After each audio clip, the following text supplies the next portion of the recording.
পবিত্র মাহে রমজান উপলক্ষে জালালাবাদ অ্যাসোসিয়েশন ইতালির নাপোলি শাখার উদ্যোগে ইফতার ও দোয়া মাহফিল অনুষ্ঠিত হয়েছে।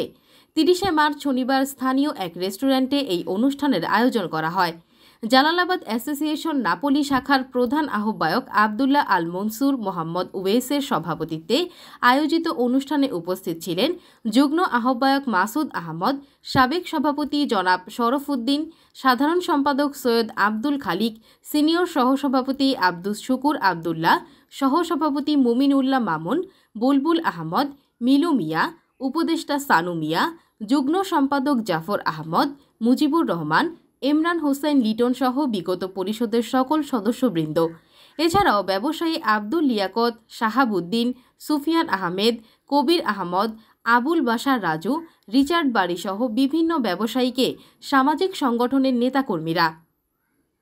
কয়েক শতাধিক রোজাদার মুসল্লির উপস্থিতিতে পবিত্র লাইলাতুল কদর ও সংযম নিয়ে আলোচনা করেন পালামা মসজিদের খতিব হাফেজ জাহিদুর রহমান খান এবং ইমাম মফিজ মোহাম্মদ সুলতান। আলোচনা শেষে মুসলিম উম্মাহ শান্তি ও মাগফিরাত হাসিলের উদ্দেশ্যে দোয়া ও মোনাজাত পরিচালনা করেন।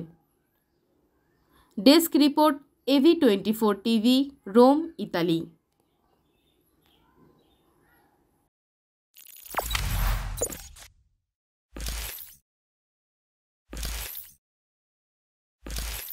AV24 বাংলা ও বাঙালির পাশে।